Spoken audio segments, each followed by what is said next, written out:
Hello, everyone. I welcome you to this platform, and this is Indigenous TV. You see, a US diplomat has revealed more and more deeper details about the dark dealings of Bola Ahmed Tinubu in the United States of America in the 90s, back in the 90s.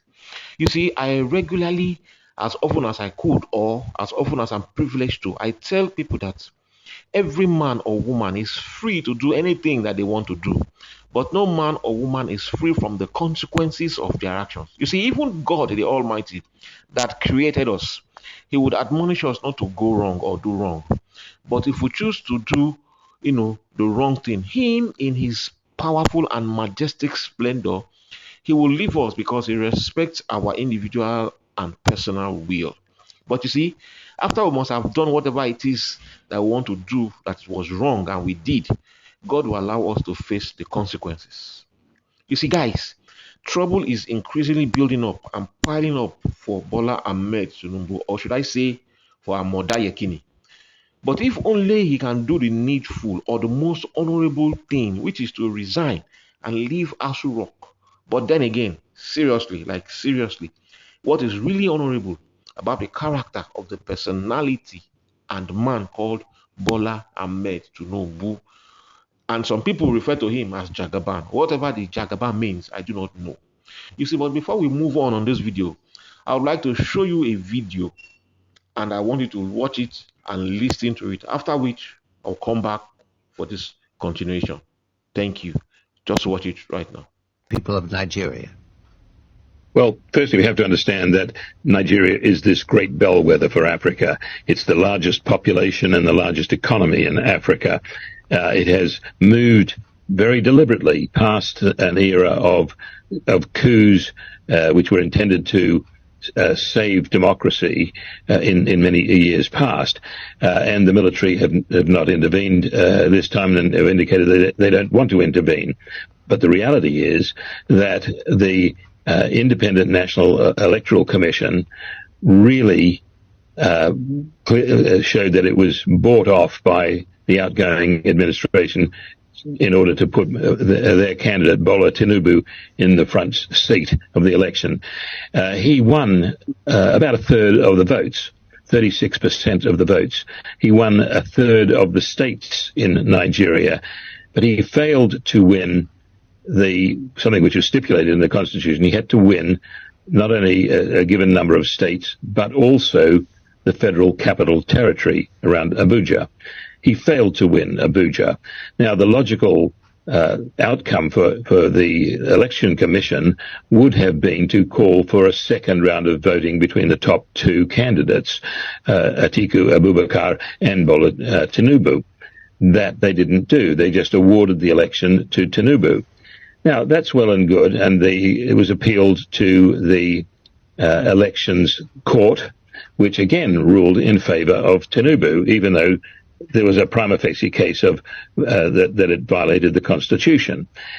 There were always questions about the bribing and corruption within the courts and within INEC, the Election Commission.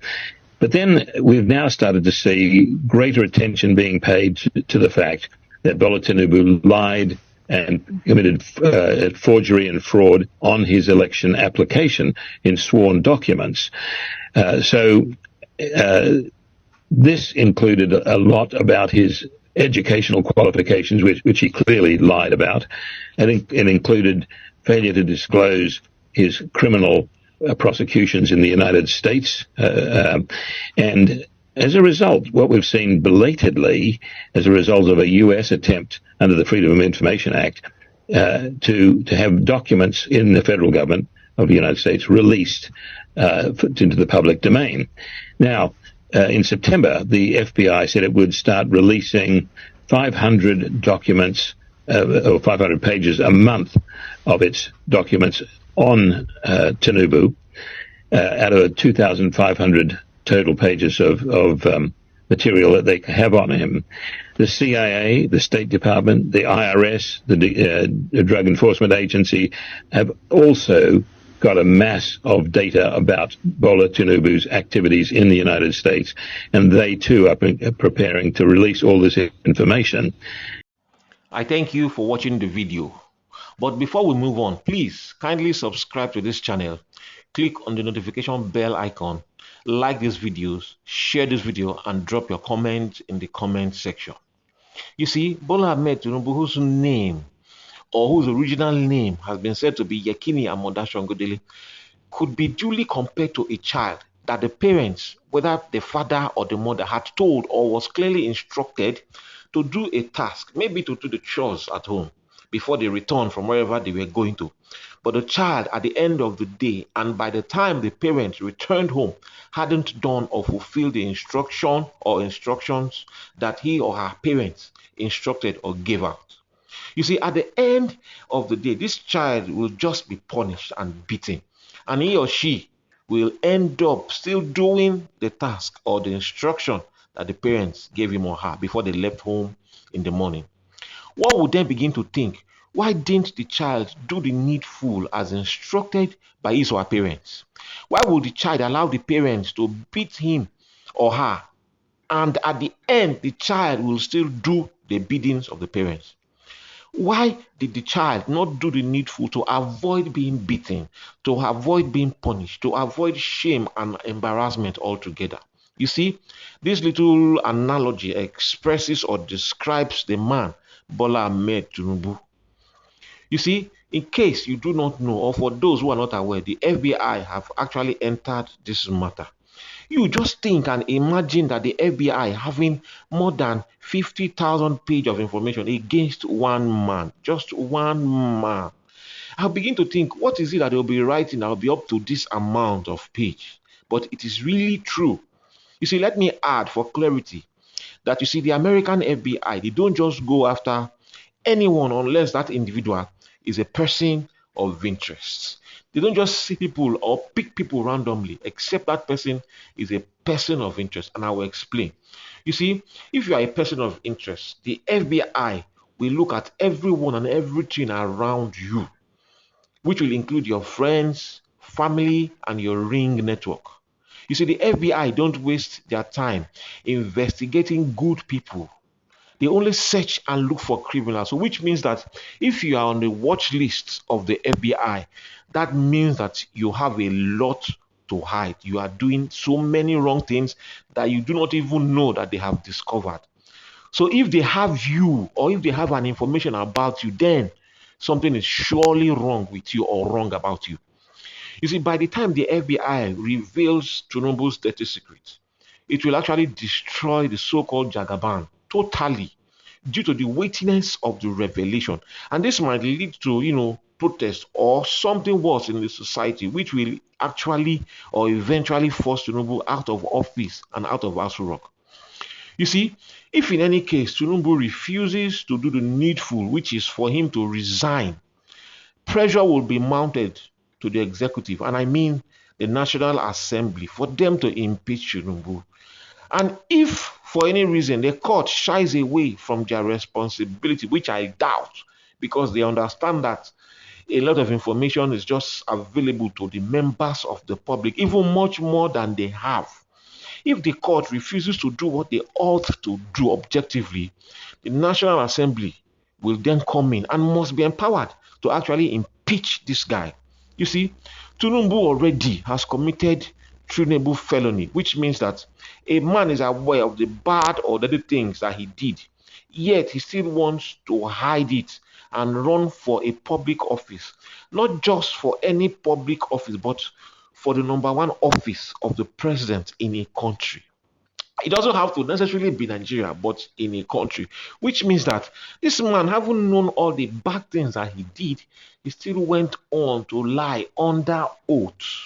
Only you went to a school and finished from the school 4 years before the school graduated.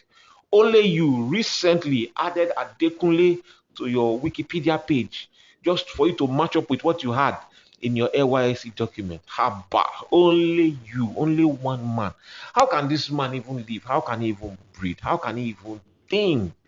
Just because you want to be a president. And funny enough, this guy For me, I've not heard anything objective about him that he wants to do for the country. No pathway, nothing. He just wants to be president. And we all know the reason he wants to be there. It's just for corruption to be, to just keep growing. Now, Tinubu has successfully kept his guys at key positions. For example, like Akpabio.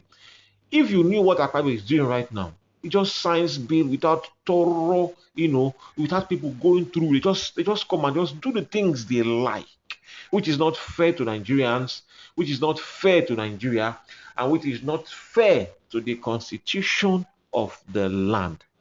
Like I had said in my previous video, Nigeria is actually bigger, greater than any one man.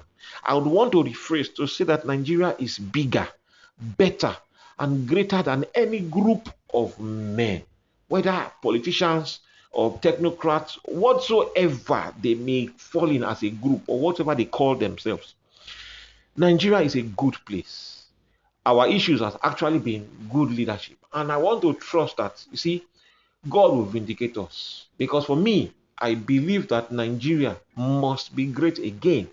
And for you watching this video and for you listening to me, you will be alive, not just to see, but to also eat the good of the land.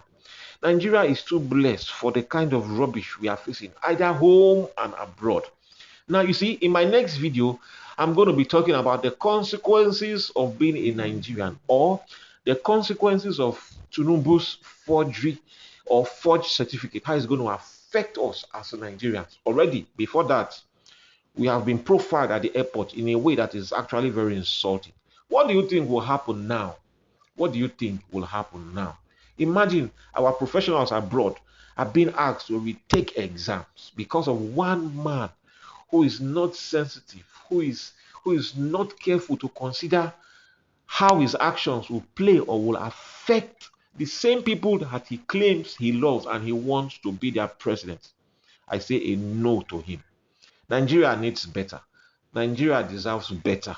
And Nigeria must get better. I want to thank you for your time. I thank you for watching this video. And I will see you on the next one.